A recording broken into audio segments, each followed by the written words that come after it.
Los Noticieristas presenta Salud, Nutrición e Investigación para que te sientas bien con la doctora Marcela Vergara Jiménez.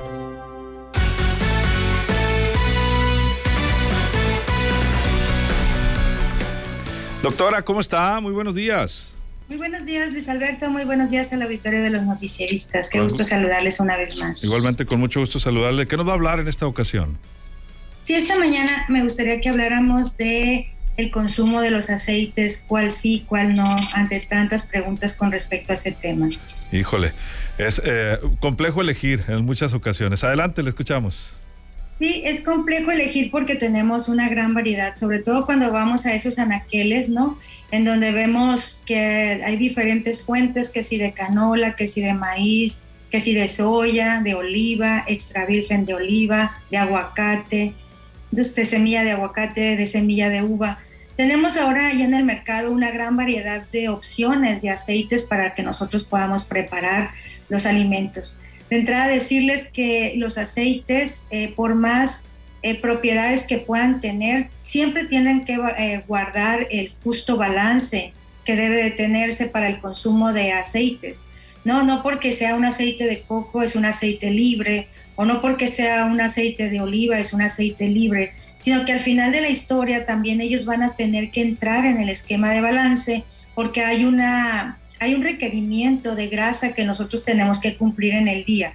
Y cuando nos excedemos de ese requerimiento, entonces, pues bueno, se hace un balance positivo y al final de la historia va a ir a impactar en la composición corporal.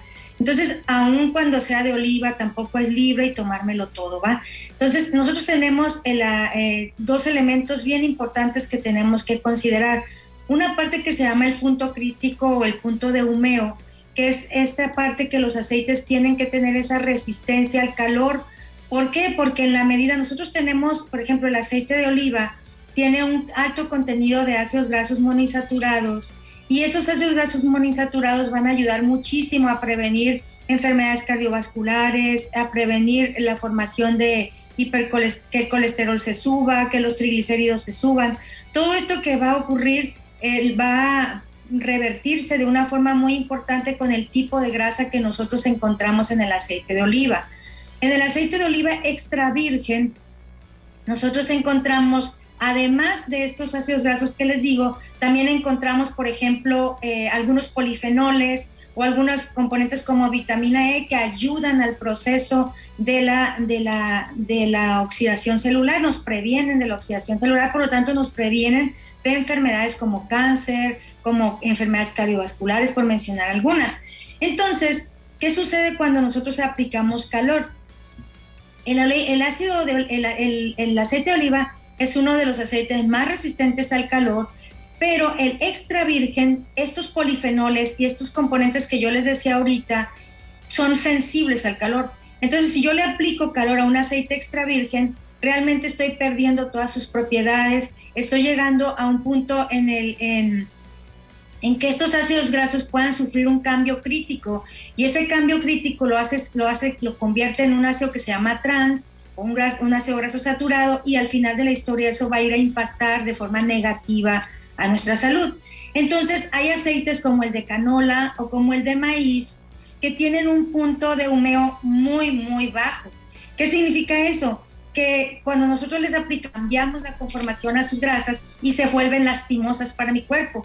Esas grasas, por lo tanto, son más recomendables consumirlas crudas y utilizarlas para preparar algunos aderezos o algunos productos de esa naturaleza. El aceite de coco, Luis Alberto, que no me dejarás mentir, se puso como muy de moda. Es un aceite que tiene mucha grasa saturada, y nosotros tenemos un nivel de aceptación, un nivel de balance de consumo de grasas saturadas.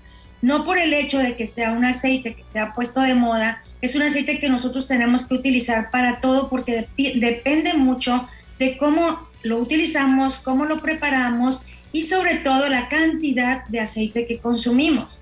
Entonces, en términos generales, cuando usted va a utilizar un aceite, por ejemplo, los que tienen un punto de humeo más alto son el aceite de oliva, sin duda el aceite de semilla de uva, el aceite de coco, pero todos deben de mantener un balance en el contenido energético del día.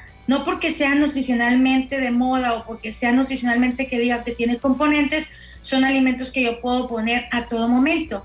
Y los que tienen un menor punto de humeo, como ya lo decía ahorita, son el aceite de canola, el aceite de maíz, el aceite de girasol, el aceite de soya, que muchas veces son con los que se utilizan para hacer frituras profundas, cuando se hace el sushi o cuando se hacen los nuggets, las alitas, todos estos capeados que se venden, tacos de camarón empanizado, capeado, todos estos se utilizan muchísimo, estos aceites como el de maíz, el de canola y el de girasol, el de soya. ¿Y qué sucede con eso? Que se hacen trans y que al final de la historia estos productos pues van a ser lastimosos para mi salud integral. En términos generales, lo ideal sería que nosotros consumiéramos los aceites lo más crudos posibles, con la idea de que nosotros podamos conservar estas propiedades nutricionales a las que me refiero. En una pincelada así súper breve, quería comentar esto.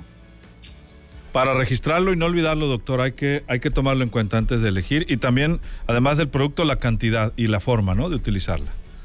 Así es, ese es el mensaje. Para más información e interacción, con gusto pueden contactarme en mi correo, marveji@hotmail.com, o en mi página de Facebook, doctora Marcela Vergara Jiménez. Con muchísimo gusto ahí podemos atender sus inquietudes. muchas gracias, doctora. Fuerte abrazo. Gracias, buen día.